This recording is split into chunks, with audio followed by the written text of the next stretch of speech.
श्री स्वामी समर्थ, जय जय स्वामी समर्थ, श्री स्वामी समर्थ, जय जय स्वामी समर्थ. स्वामींच्या नामाने आजच्या व्हिडिओला आपण सुरुवात करूया. कसे आहात? स्वस्त असाल, मस्त असाल, स्वामींच्या सेवेत रममान असाल अशी मी स्वामीचरणी प्रार्थना करते.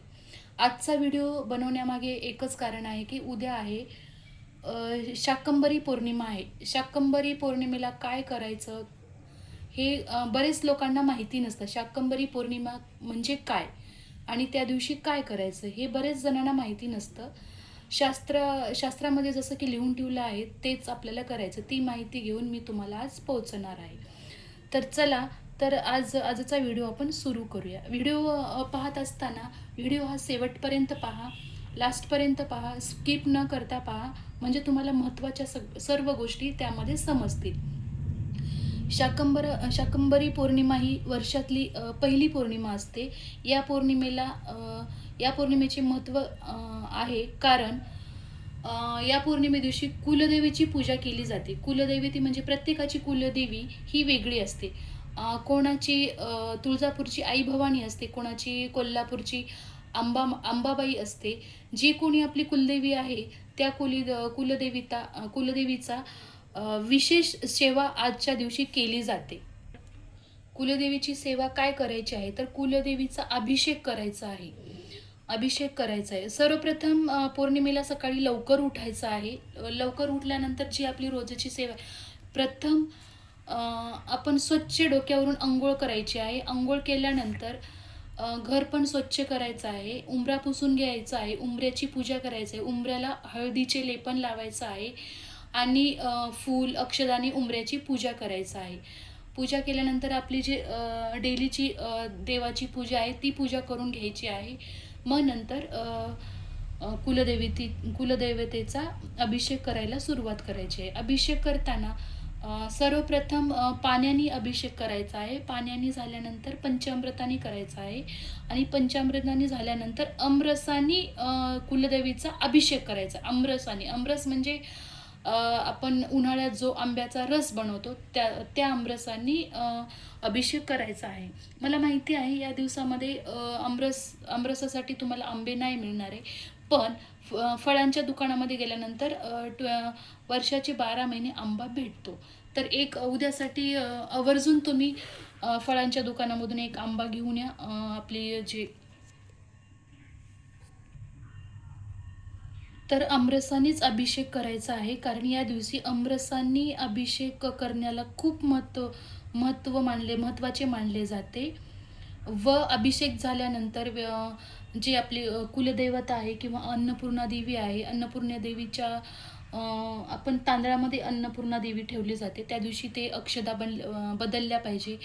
नंतर कलशामधलं पाणी बदलायचं आहे. कलशामध्ये 1 रुपयाचं नाणं टाकायचं आहे.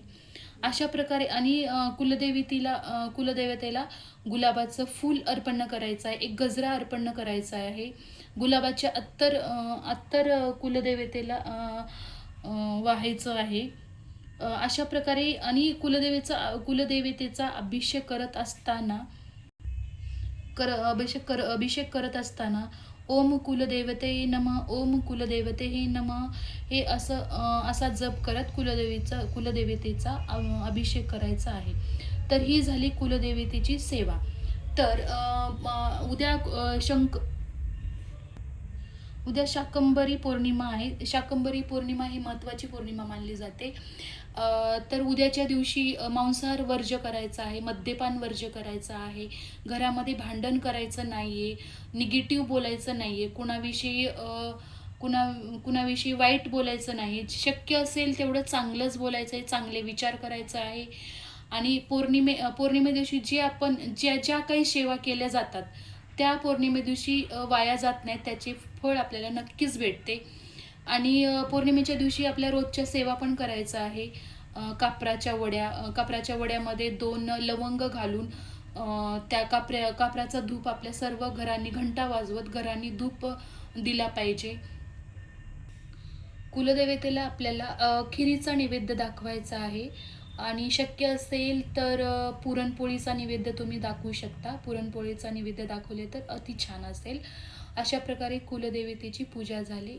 ही सेवा वाया जात नाही. या सेवेचे खूप चांगले रिझल्ट येतात.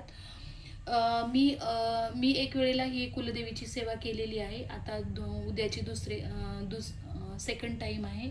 तर याचा रिझल्ट मला खूप छान आलेला आहे. तर तुम्ही आवर्जून तुम्हाला जसं जे शक्य झालं, जसं शक्य झालं तेवढं तरी तुम्ही करा. पण कुलदेवतेची उद्या पूजा करा. माझ्या चॅनलला तुम्ही नवीन असाल तर सबस्क्राईब करा, लाईक करा, शेअर करा. असेच तुम्हाला नवनवीन माहिती घेऊन मी तुमच्यापर्यंत पोहोचवणार आहे. तुमचं भरभरून प्रेम माझ्या चॅनलवर असू द्या. तुमचे लाईक, तुमचं कमेंट पाहून मला आणखीन उत्साह येईल आणि नवीन नवीन माहिती घेऊन मी तुमच्यापर्यंत पोहोचवेन. आणि ज्या मी माहिती पोहोचवेन त्याचं रिझल्ट चांगलाच असेल. स्वतः मी अनुभव घेईन, मग त्या माहिती तुमच्यापर्यंत पोहोचवेन. आणि प्रत्येक व्हिडिओ हा लास्टपर्यंत बघत जा, स्किप नका करू. आणि मी प्रथमच व्हिडिओ बनवून टाकत आहे, तरी काही चूक झाली असेल तर त्याच्यामध्ये तुम्ही करेक्शन करा, समजून घ्या. आणि काही प्रॉब्लेम असेल, काही म्हणजे चुकून माझ्याकडून काही राहिलं असेल किंवा तुम्हाला काही माझ्या सांगण्यामध्ये चुकीचं आलं असेल, तुम्हाला समजलं नसेल, तर तुम्ही कमेंटमध्ये मला विचारू शकता. माझ्या नंबरवर कॉल पण करू शकता. तर तुमच्यासाठी सदैव मी प्रयत्न करेन चांगली चांगली माहिती तुमच्यापर्यंत पोहोचवण्यासाठी. आणि नवीन नवीन व्हिडिओ बनवेन. तुम्ही मला प्रोत्साहन द्या. आणि जे काही आहे ते मला पण अनुभव घ्यायचं आहे आणि तुमच्यापर्यंत पण चांगल्या माहिती मला पोहोचायचं. तर श्री स्वामी समर्थ, श्री स्वामी समर्थ.